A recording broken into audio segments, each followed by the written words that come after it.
What happens when one of Britain's most beloved actors sits down for what should be a routine chat show appearance, only to face the most disrespectful treatment ever captured on live television? In just 37 seconds, a single toxic comment would expose the true character of a daytime TV host and create one of the most shocking walkouts in broadcasting history. Sir Ian McKellen, the legendary actor known for bringing Gandalf and Magneto to life on the big screen, had agreed to appear on Loose Women to discuss his latest theatrical project. What should have been a pleasant conversation about his 6-decade career quickly turned into something far more sinister when host Denise Welch decided to make the interview all about her own agenda. The trouble started almost immediately as Ian settled into his chair, adjusting his elegant navy blazer and offering his trademark warm smile to the studio audience. Denise barely looked up from her notes. The other panelists, Ruth Langford, Linda Robson, and Colleen Nolan, exchanged glances as the atmosphere in the studio felt unusually tense. Right then, Denise began, her voice carrying an edge that seemed out of place for daytime television. Ian McKellen, everyone, I suppose we should talk about your latest play. Though I have to wonder if audiences are getting tired of seeing the same old faces on stage year after year. Ian's eyebrows raised slightly, but his composure remained intact. Well, Denise, I think audiences appreciate authenticity and experience. Theatre has always been about connecting with people through storytelling, regardless of age. Ruth Langford shifted uncomfortably in her seat, clearly sensing the hostile undertone in Denise's opening question. Ian, we're absolutely thrilled to have you here. Your career has been such an inspiration to so many people. Thank you, Ruth. That's very kind, Ian replied, his voice maintaining its characteristic warmth despite the earlier slight. But Denise wasn't finished. She leaned forward, her expression sharp and calculating. Let's be honest, though, Ian.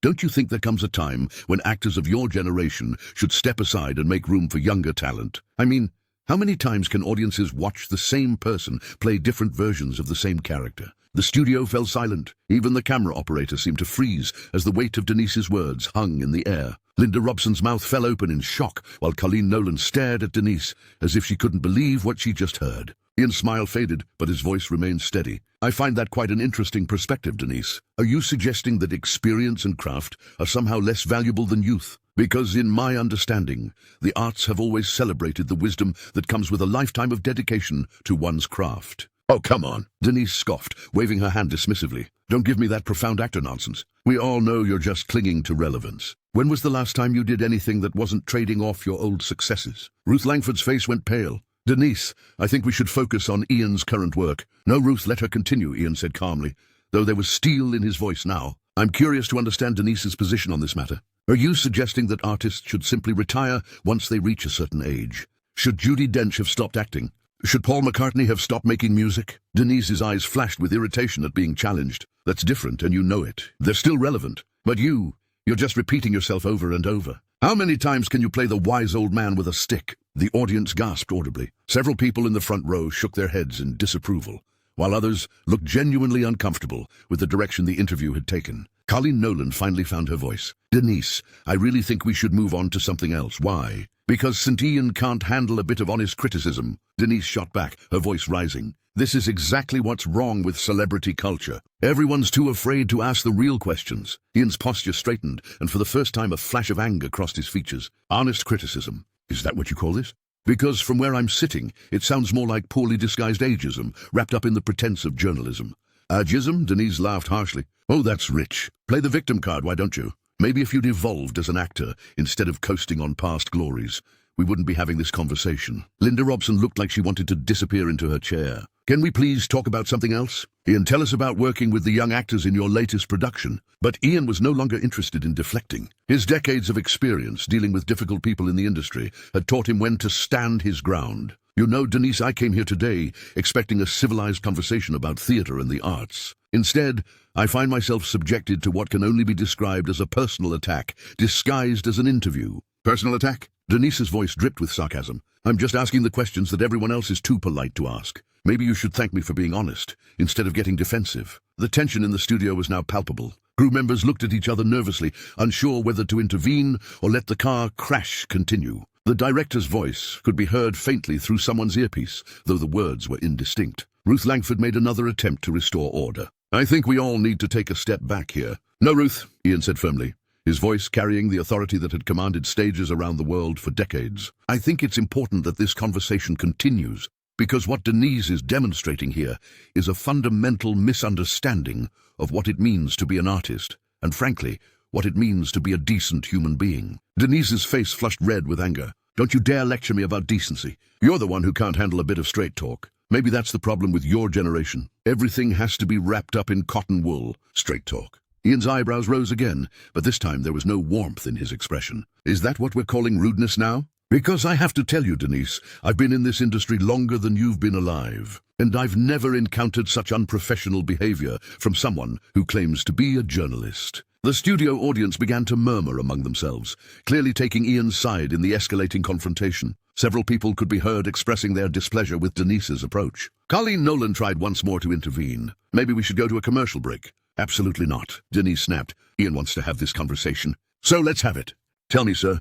Ian, when exactly did you become so precious that you can't handle a few hard questions? Ian stood up slowly, his tall frame imposing even in the informal setting of the talk show. The movement was deliberate and dignified, commanding immediate attention from everyone in the studio. Hard questions, he repeated, his voice quiet but carrying clearly through the studio. Denise, I've answered hard questions from some of the finest journalists in the world. I've discussed everything from my sexuality to my political beliefs to my artistic choices. I've never once shied away from genuine inquiry. But what you're doing here isn't journalism. It's something far less dignified. The silence that followed Ian's words was deafening. Every person in the studio seemed to hold their breath as the distinguished actor remained standing, his dignity intact despite the increasingly hostile environment Denise had created around him. Less dignified. Denise's voice rose to a near shriek, her composure completely abandoned now. How dare you stand there and talk down to me like I'm some amateur?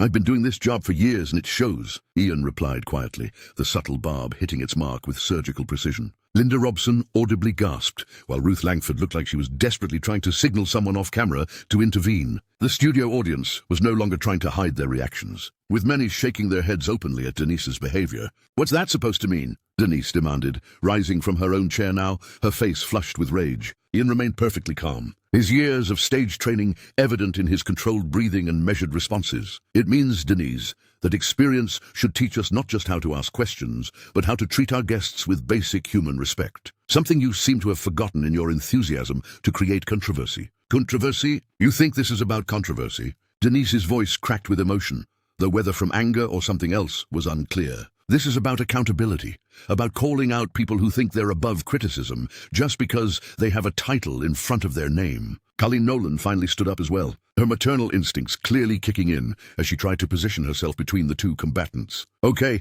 I think we really need to calm down here.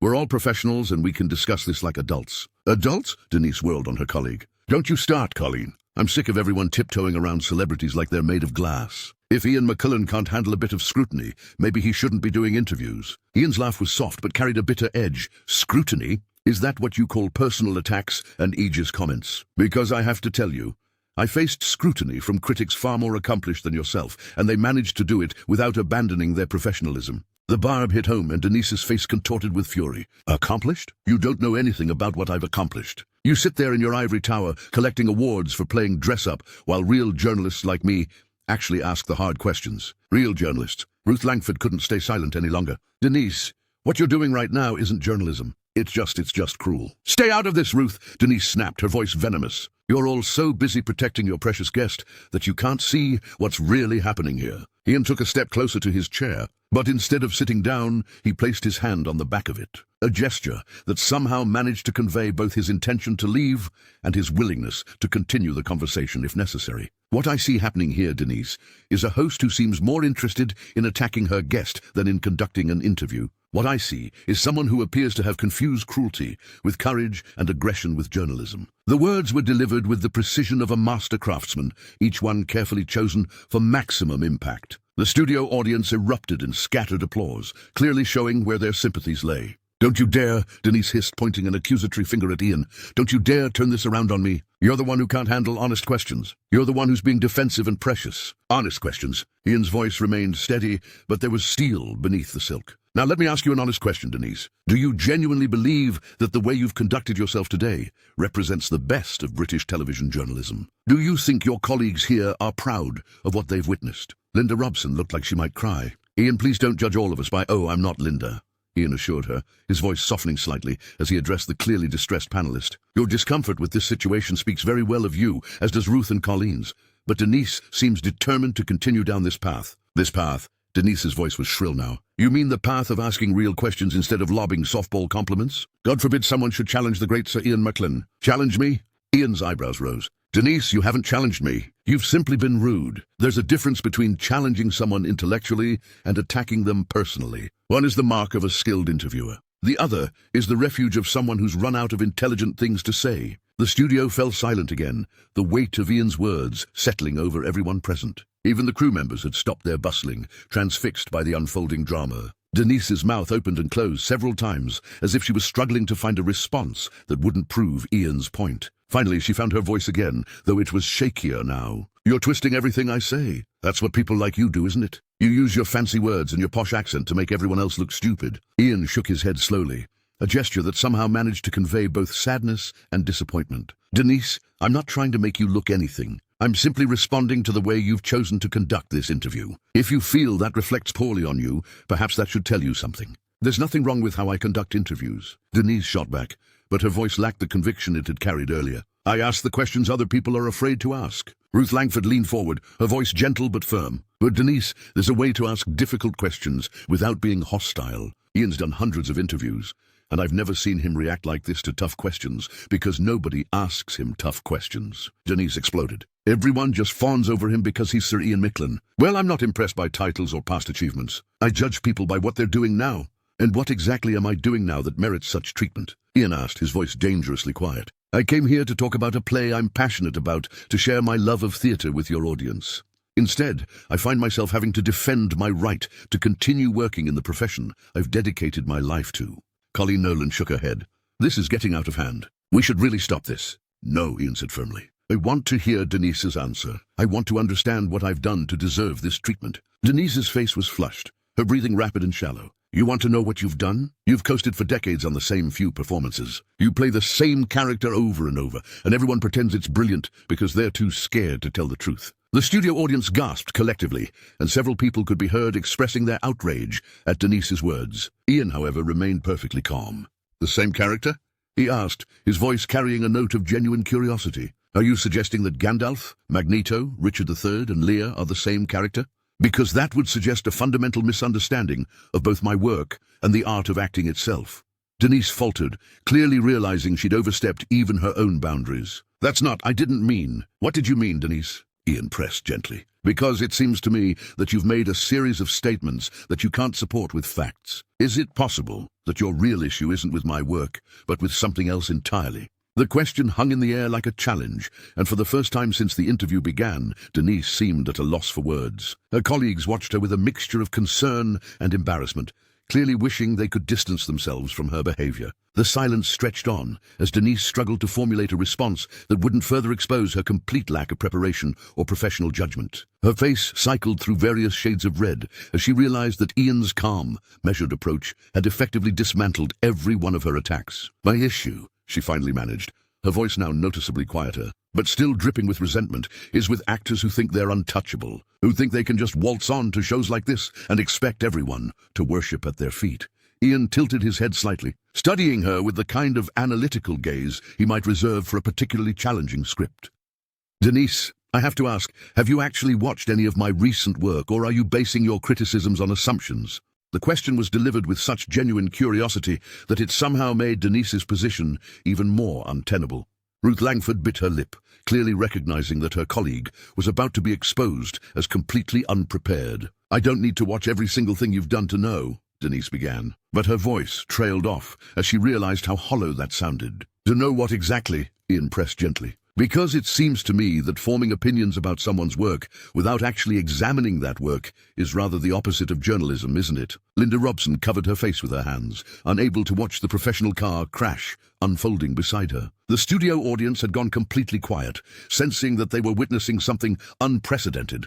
Denise's mouth opened and closed like a fish gasping for air. I've seen enough, she said weakly. Have you? Ian's voice remained perfectly controlled because your earlier comment about me playing the same character repeatedly suggests otherwise. Have you seen my King Lear from last year? What about my work in The Prisoner or my recent radio dramas? Or are you perhaps thinking of someone else entirely? The devastating politeness of Ian's questioning was far more effective than any angry outburst could have been. Each question revealed another gap in Denise's knowledge, another failure of basic professional preparation. Colleen Nolan finally found the courage to intervene again. Maybe we should talk about something else. Ian, what draws you back to the stage after all these years in film? But Ian kept his gaze fixed on Denise. I'm still waiting for an answer. Actually, because if we're going to have this conversation about my work, I'd like to understand which specific performances Denise finds so repetitive. This is ridiculous, Denise snapped, but her voice cracked slightly. I shouldn't have to justify my opinions to you. Of course you shouldn't, Ian agreed smoothly. But when you make those opinions public on national television, when you use them to attack a guest, I think it's reasonable to expect that they're based on some actual knowledge rather than prejudice. The word prejudice hung in the air like an accusation. Ruth Langford's eyes widened, recognizing the implications of what Ian was suggesting. Prejudice. Denise's voice rose again, though it sounded more desperate now than angry. How dare you suggest that I'm prejudiced? I treat everyone the same way. Do you? Ian asked quietly. Because I have to wonder, Denise, whether you would speak to a female actor of my age in the same manner, or whether there's something specific about older male actors that brings out this particular brand of hostility in you. The question was like a surgical strike, cutting directly to the heart of Denise's behavior in a way that left her completely exposed. Her colleagues stared at her in shock, finally understanding what Ian had recognized from the beginning. That's completely unfair, Denise protested, but her voice was barely above a whisper. Now, is it? Ian's voice remained gentle, almost sympathetic. Because from where I'm sitting, it seems like you came into this interview with a predetermined agenda that had nothing to do with my work or my current projects. And I have to wonder what that agenda really is. Linda Robson slowly removed her hands from her face, staring at Denise as if seeing her for the first time. The studio audience was completely silent now, hanging on every word of this masterclass in controlled confrontation. I don't have an agenda, Denise said, but even she seemed to realize how unconvincing she sounded. Then help me understand, Ian said, leaning forward slightly. Help me understand why you invited me here today, only to attack my age, my relevance, and my ability to continue working. Help me understand why you seem so determined to be cruel to someone you've never met, about work you've admittedly not bothered to examine. The words were delivered with such quiet dignity that they seemed to echo in the stunned silence that followed. Denise looked around desperately at her colleagues, seeking support that clearly wasn't coming. Ruth Langford finally spoke, her voice barely audible. Denise, I think Ian deserves an apology. An apology? Denise's voice cracked completely now. For what? For asking tough questions? For being unnecessarily cruel, Ruth said firmly, her usual diplomatic nature finally giving way to genuine moral outrage. For ambushing a guest who came here in good faith, Ian raised a hand gently. It's all right, Ruth, I don't need an apology. What I need is to understand whether this is really how Loose Women treats its guests. Because if it is, I think your viewers deserve to know that. The implication was clear and devastating. Cole Nolan looked like she might be sick, while Linda Robson seemed on the verge of tears. This isn't how we normally do things, Linda said quickly. Ian, please don't judge the show by today. I'm not judging the show, Ian assured her kindly. I'm judging the behavior I've witnessed today, and I have to say I find it quite revealing. Denise made one last, desperate attempt to regain control. You're being oversensitive. This is just how television works now. People expect real conversations, not scripted pleasantries. Ian stood up fully now, his decision clearly made. Real conversations, Denise. What we've had today isn't a real conversation. It's been a one-sided attack based on ignorance and what appears to be personal animosity. Real conversations require mutual respect and actual knowledge of the subject matter, neither of which has been present here today. You can't just leave, Denise said desperately, realizing that her behavior was about to have consequences she hadn't anticipated. Actually, I can, Ian replied calmly, straightening his jacket with the same dignity he'd maintained throughout the entire ordeal. And I will, because I came here to discuss my passion for theatre and to share that enthusiasm with your audience. Instead, I've been subjected to what can only be described as professional misconduct, disguised as journalism. The studio was now completely silent, except for the quiet, mechanical sounds of the cameras that had captured every moment of Denise's professional self-destruction. Ian looked around at the other panelists with genuine warmth. Ruth, Linda, Colleen, thank you for trying to maintain some semblance of professionalism. Your attempts to redirect this conversation spoke well of your character and your commitment to actual journalism. Then he turned back to Denise, his expression serious but not unkind. And Denise, I hope you'll take some time to consider what happened here today. Because the way you treat people, especially when you have the power that comes with a platform like this, says far more about you than it does about them. With that, Ian McKellen walked off the set with his head held high, leaving behind a studio full of shocked faces and one host whose career would never quite recover from 37 seconds of pure, unfiltered toxicity that had revealed her true character to the world. The cameras kept rolling as Denise sat in stunned silence, finally understanding that she had just destroyed her own reputation in pursuit of a controversy that existed only in her own mind. Her colleagues couldn't even look at her, and the studio audience sat in complete silence, having witnessed one of the most dignified exits in television.